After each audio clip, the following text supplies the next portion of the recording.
Good afternoon and warm welcome to the CCFM Drive. We gave you amazing music there. That was a bit of a double play that's coming through with the Pursuit with the song titled Margins. Absolutely love the vibes of that song. And then straight after that, we also gave you Maruzu with No Greater Love. That song actually stuck on me and I absolutely love it. Taking us to 16:16 Central African time. Good afternoon if you've just tuned in. This is the CCFM Drive with Natasha and myself, Romeo. And we're about to dive into a much necessary conversation. The only difference, though, is that our much beloved guests thought that they're not going to drive today. They clearly don't love us that much. And so they are joining us on the stream. And of course, I am talking about none other than Mr. Andre, the big positive guy, and Tina Be Alive, joining us live, of course, on YouTube as well as Facebook. Hello, guys. I would have done this years ago if I saw how beautiful you guys were on this machine. And now what happens, I think you should run all the shows like this so you can see how gorgeous you are and see what Romeo is up to. But then we don't have you in studio, so this is a bit of a conundrum, don't you think? Have you seen how gorgeous my Tina looks on camera? Hi, Tina. Hi guys, I'm missing you. I'm missing a hug, so much to be honest. Well, exactly. This is the thing. But anyway, are you having a fantastic Monday, a good start to your week? Always.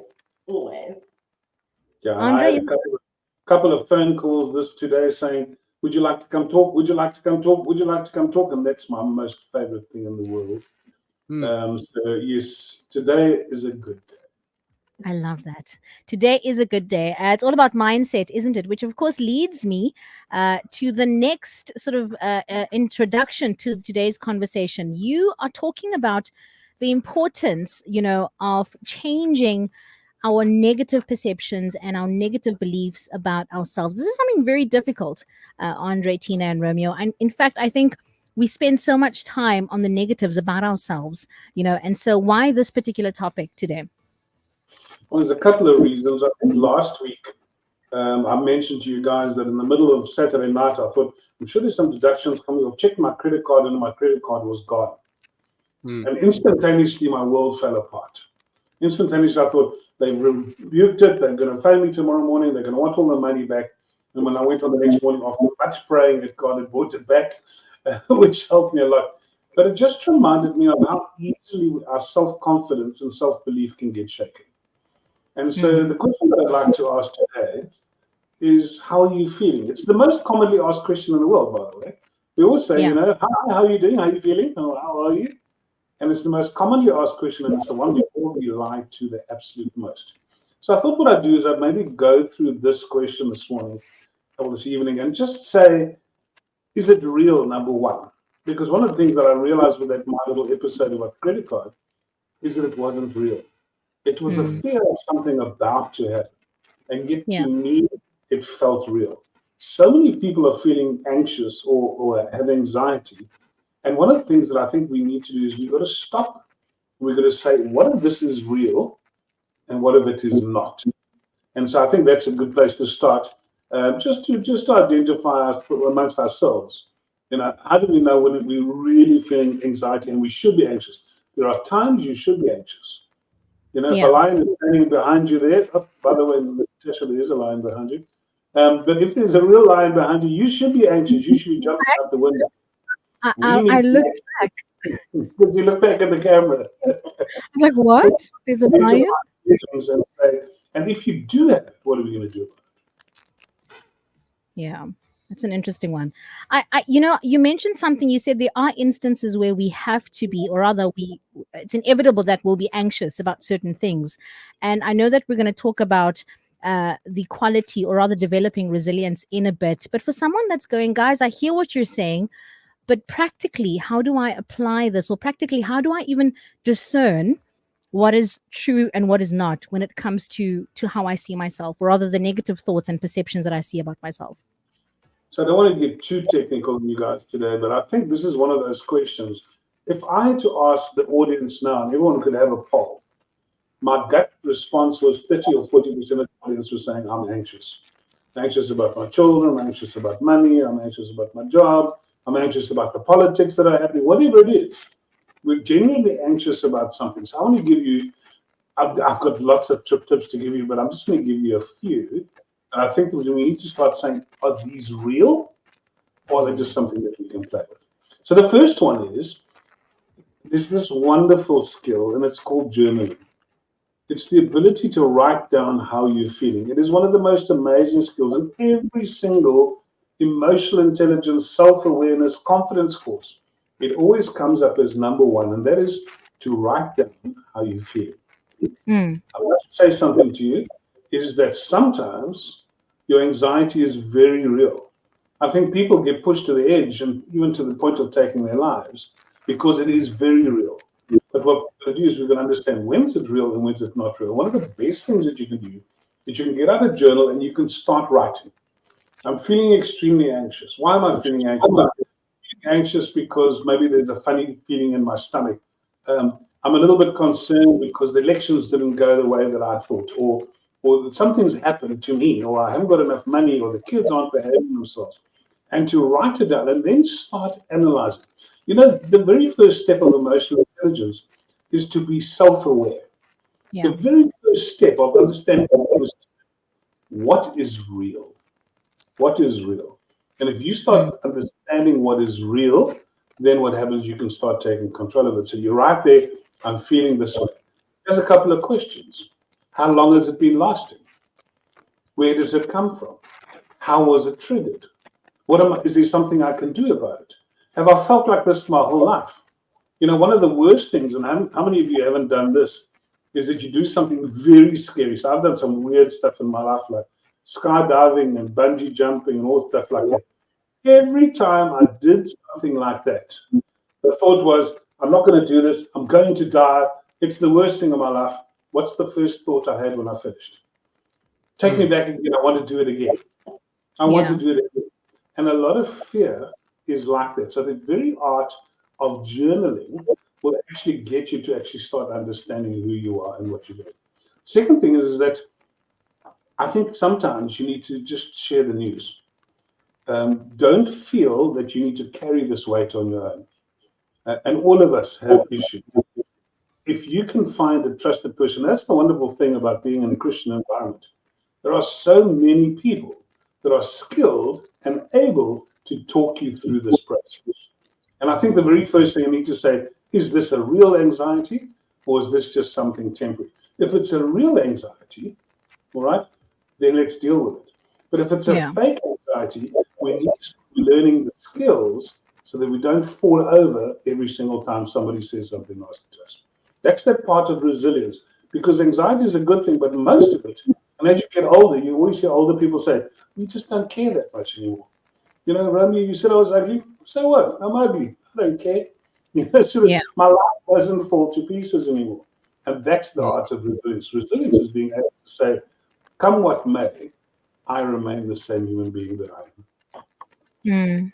I also think, before I give over to Romeo, there is a big element of peace that comes with that as well. It's funny you mentioned journaling. I mean, I did that this weekend, and honestly, even if you jot down, like you say, how you feel, something as simple as acknowledging and writing it out can really help your state of mind. You start believing and you start trying to change, that thought pattern. And so I thought that was quite interesting. We are currently live with Andre, the Big Positive Guy. Catch us online. We're on YouTube as well as Facebook to be a part of the conversation, or simply send through a text on WhatsApp or Telegram on 061 798 1075. A question I have for you, Andre. How do we develop a quality of resilience? How do we develop that mindset and train it within us? It's a brilliant question, Romeo. I'm glad you asked that. So the first thing that I would say is that we've got to identify what we're negative about. So Romeo, it's difficult when you're as good looking and as well spoken. Can I just say that pro exhaust advert reading was like it was, that voice sounded like an exhaust. It was beautiful. It was just raining up there. It was absolutely. But on other people, the rest of us, where we have beliefs that we're not as good, we have those negative beliefs. What I'd love you to do, and if you are listening on the radio, I'd like you to just consider the following things. What are the beliefs, the negative beliefs? Because sometimes it's just this cloud, this sort of wispy cloud that floats around us. What happens if you took a piece of paper and you wrote it down and said, I don't feel very pretty. Yeah. I feel quite fat. I'm not very clever. I'm not good with people. I didn't do well at school. Write down any of those negative perceptions and then start investigating them. You cannot get rid of negative feelings about yourself if you don't ever address them. This is the very same thing about self-awareness. Second one is self-management. So what we do is we start managing these emotions, and we go through each one individually, and we start saying, is it real? Okay, so I'm not Miss World, all right? Is that the end of the world? There's only one Miss World. Is that the end of my life? Am I all right? Sort of we can start going, taking these things one by one and start sorting them out. The next one, you're going to love this one, Romeo, is surround yourself with positive stuff and people. Don't allow, very often these negative thoughts are triggered by people that are either deliberately being cruel or sometimes accidentally being cruel. Oh my word, you have that weight. Oh my word, Rami, that beard is far too long. We accidentally sometimes not even thinking about it. So we need to be resilient and say we can handle this. But if we're not, we need to put it in its place and say, I'm okay with a long beard. I'm okay with being overweight. I'm okay with being who I am. That's the very first step to taking control of it. And that's one of the biggest ones is gratitude. If you're grateful, one of the things that I've just seen, and we see these things on memes, on Instagram and TikTok, where we have people that are in horrendous situations. And one of the things that I look at these people and I go, oh my word, how lucky am I not to be that person? And I think once we start counting gratitude on a continuous basis, that goes a long way against defeating our negative beliefs. Does that make sense? A lot more. If you want to go some more, I can give you lots more. It's a process. I'm not going to be able to change your self-belief in one day. But if you go ahead and start the first one and start just, for example, journaling, start considering every time you feel lousy and you don't want to get out the bed and everything's miserable, start saying, what am I really feeling? One of the things that I have noticed, for example, if you have physical feelings, if you're physically feeling ill, that your tummy is full of butterflies and you want to vomit and you're sweating and stuff like that, in most instances, that scenario, anxiety is real. You need to be very careful. If you're actually starting to have physical symptoms, then there's a good chance that the anxiety is real and you need to start looking at it. But if it's just this feeling that you have that things aren't okay, we need to start investigating, look at it, and the more you ask questions around it, the more it will help. If I can pop into a personal story, when I had my cancer, I was told I had less than 3 months to live. And I was the big positive guy, so I went, bring it on, I'm going to show you how to go out in flames. And the reason was I used to have worst anxiety panic attacks. Absolute panic attacks. Heart rate going 220 beats a minute, covered in sweat, feel like I'm dying. From totally healthy to suddenly having these monster panic attacks. And the best advice I ever got was from a friend of mine who suffers from acute anxiety. And she said, when you wake up and you are so anxious, that your heart rate is 220, I'm pretty sure there's a lot of people in this audience that have had panic attacks. She said, sit down and start asking yourself questions. And I said, what questions must I ask? And she said, are you going to die? Think about it, honestly. So while I'm having this panic attack and I think I'm having a heart attack, I'm going to die, and I'm all panicky and stuff, I think, no, I think I know what's going on. I think I'm having a panic attack. And so the first thing is that, am I going to die? And she said, rate it out of 10. I go, well, it's only about an 8. I really feel anxious and I'm really disturbed and stuff. Do you think this is going to last forever? No, I know what happens. Within 10 or 20 minutes, it's going to go. If I can distract myself, have a warm cup of tea, have a hug from my loved one, I will start feeling better. Okay, so maybe it's not a 10, maybe it's a 6. And then I can't do that. And then what happens is that I normally used to say, after I ask myself a series of questions, it is bad. No, it is bad. It's maybe a 4. And so one of the things that I wanted to say to this lady is that, so when can I phone you? She says, if it's an 8 or a 9 or a 10, you can phone me any time of the day or night. But I promise you, in almost every scenario, you sit down and say, it's a 3, 4, or 5. And very often, things into perspective, things come right. We start seeing them for what they really are. The amount of life-threatening situations that modern humans go through are almost zero. Yeah, We sure. live in luxury. We're not usually threatened. We're not dying on the spot. We're not dying of starvation. There's not a person gun against our head. There's not a lion in the back garden. We don't have any of those real threats, but we're designed to react as if they are real. Yeah. And so I think we're going to say, how much of this is in my head and how much of this is real?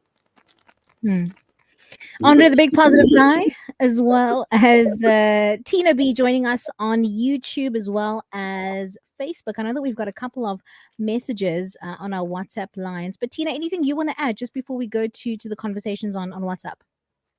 I think, as you know, Andre mentioned connection, and I always go back to that story. A problem shared is a problem halved, and it's always good to get someone else's point of view. So whether it's a parent or a close friend or someone that you trust, or a counselor, or your partner, whatever it is, a problem shared really is a problem halved, and it's so good to get a different perspective to help you get yourself out of the situation and relieve some of that anxiety. And then the other thing is be kind to yourself. Yeah. Such a big one. Eh? Be kind to yourself. Be kind with the words that you use for yourself in your head. Give yourself time to relax and replenish, and especially now in the modern day, we're all trying to chase the next rand, and we're trying to survive, and we're trying. Are you resting? Are you giving yourself that time to replenish and refuel yourself, your body, your soul, your mind? And for me, one of the biggest ways I do that every day is by going and having a cup of tea. And I'll go and sit outside or in a quiet place and get some fresh air and have a cup of tea and just zone out and rest my body. Be kind to yourself. Tina has been so good to me over the last couple of months, because occasionally when everything is a bit overwhelming, and occasionally I say, I just don't want to go to work today. I just don't want to do it and stuff. And she goes, go back to bed, climb in the bed and lie there. And then I lie there for about 2 hours and I go, this feels a bit ridiculous. And then I get up. The point is, you've got to look after yourself and recognize what you're feeling is real. It might not be true, but what you're feeling is real. The other thing which I must say is that Tina, for me, the queen of this, is when you get to the stage that you can overcome all these negative feelings, that when you say, how are you, you can say, I'm generally very good, or I am very good. You are in a state of resilience. Resilience just means able to overcome the bad things. And so one of the things that Tina is the champion, and it's one of the many things that she speaks about, is to spend 30 years dying. To spend, for those of you that don't know, Tina had a heart condition, a lung condition, and literally, spent several years in bed on oxygen, being able to move and do many things, and that she was ready at the end. At some point, the only thing that gets you through is a mental state, and that mental state, because then you develop resilience. I mean, I've asked you if you were scared when you were going into the thing, and you said absolutely, but you have to believe. Absolutely, and I think that's why hope is so important. You've got to create hope in your life. We've spoken about this in a previous edition, where you've got to have something to look forward to. And the other thing is, you've got to try and assign a purpose to your life. Everyone keeps looking for purpose. You assign your own purpose to your life. I decided that when I was going through what I was going through, it had to be for a reason. It couldn't be that I was just going to die. It had to be for a reason. And I found that reason, obviously prayer and much meditation and stuff, I found the meaning of my life and what I was going through. And I decided I had a purpose. And that's what we've got to do. We've got to assign a meaning to our life. Isn't that wonderful? Purpose eliminates the fear. Purpose eliminates the I'm not worthy. Because if you've got purpose, then you know you've got something to hold on to. You've got something to grow. You're very clever, Thank you. We're going to quickly get into some of the messages on your side there, Rome's. I think we've got one from Malvina. Yep, we've got actually a comment from Melvina coming through saying such a beautiful and essential topic, Romeo, Natasha, and Andre. In today's modern world where children and young people struggle the most with negative self-image and self-esteem. And we also had another message coming through with the number ending in 6172. I think they were able to identify during this conversation that they've got some negative friends in their circle. How do they exit that? Is it just cold turkey? Is it a process? How do they begin that system or exiting that negative circle of negative friends or negative company rather that they have? So this is something that I've struggled with all my life. If I went out when I was 12 and I had a holiday romance, I'm the guy that when I was 45, I was still sending them Christmas cards because it's really hard for me to say goodbye to people. But I think I damaged so much of my life by allowing everyone in. And so one of the things that I realized, and I had a particularly big business, and my star salesman was driving me insane. One stage, I was sitting there yelling at him. And he said to me, "Are you okay?" And I said, "Why are you asking me?" He said, "Because blood's pouring out your nose." Yeah. Sure. And I suddenly realized it didn't matter how much money he brought in. He was killing me. And he wasn't doing my feelings.